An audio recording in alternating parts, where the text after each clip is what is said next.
नमस्कार, आप देख रहे हैं डेली 24 भारत। मैं हूं आपके साथ अनीता शर्मा। दिल्ली विधानसभा चुनाव का मुकाबला काफी रोचक होता जा रहा है, जहां पर आप बीजेपी और कांग्रेस के बीच त्रिकोणीय मुकाबला है। तीनों पार्टियों ने विधानसभा चुनाव में जीत के लिए पूरी ताकत लगा दी है।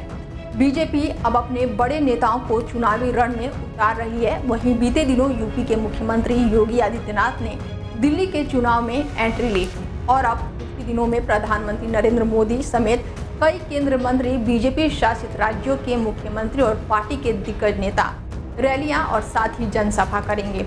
इसी बीच आम आदमी पार्टी भी चुनावी दंगल को धार देने में जुटी हुई है। अरविंद केजरीवाल भी जनता को अपनी उपलब्धियां लगातार गिनाने में कोई भी कोर कसर नहीं छोड़ रहे हैं।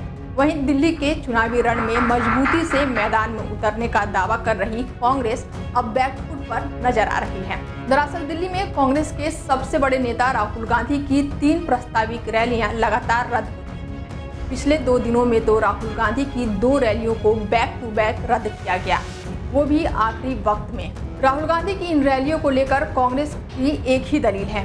कांग्रेस का कहना है कि राहुल गांधी बीमार हैं और स्वास्थ्य ठीक नहीं है, इस वजह से रैली नहीं कर पा रहे हैं। राहुल गांधी ने अब तक राष्ट्रीय राजधानी दिल्ली में सिर्फ एक ही रैली सीलमपुर में की है और इस रैली में राहुल गांधी ने अरविंद केजरीवाल पर जमकर निशाना साधा था। इसके बाद से राहुल गांधी की रैली नई दिल्ली सीट, सदर बाजार और साथ ही मुस्तफाबाद में लगाई गई, लेकिन तीनों ही जगह राहुल गांधी की रैली रद्द हो गई। मुस्तफाबाद और सदर बाजार में तो रैली रद्द होने की घोषणा एंड वक्त पर की गई। दोनों जगहों पर पोस्टर से लेकर मंच पूरी तरह से तैयार हो चुके थे।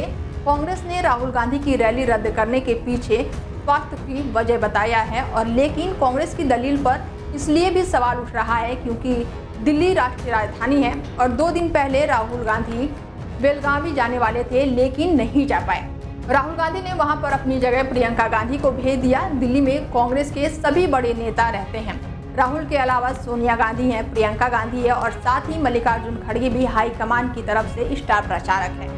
कहा जा रहा है कि राहुल गांधी अपनी जगह इनमें से किसी एक को भी भेज सकते थे, लेकिन कांग्रेस ने रैली रद्द करना ही सही समझा और रैली को रद्द करने का ही बड़ा फैसला ले लिया। सवाल उठने की एक वजह बड़े नेताओं की रैली ना होना, लेकिन राहुल गांधी की रैली जहां पर रद्द हो रही है वहीं हाईकमान की तरफ से अब तक कोई भी बड़ा नेता दिल्ली के रण में प्रचार करने के लिए नहीं उतरा है।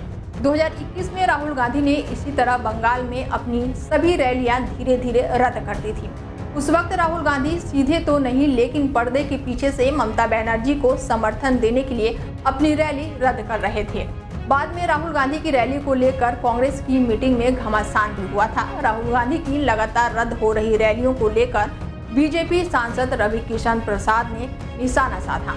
प्रसाद का कहना है कि राहुल गांधी और अरविंद केजरीवाल ने नए सिरे से गठजोड़ की कवायद हो रही है और यही वजह है कि कांग्रेस मैदान में निष्क्रिय हो रही है। प्रसाद ने आगे कहा है कि कांग्रेस के अधिकांश बड़े नेता चुनाव में सक्रिय रूप से प्रचार नहीं कर रहे हैं।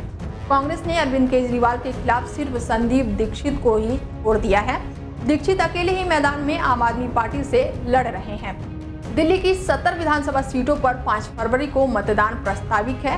उम्मीदवारों के पक्ष में बड़े नेता सिर्फ 3 फरवरी तक ही रैली कर पाएंगे और अब ये देखना होगा कि राहुल गांधी पर्दे के पीछे क्या खिचड़ी पका रहे हैं, वो तो आने वाले समय में ही पता चलेगा। फिलहाल इस खास पेशकश में मेरे साथ इतना ही। देश दुनिया की तमाम बड़ी खबरों के लिए देखते रहिए डेली 24 भारत। नमस्कार।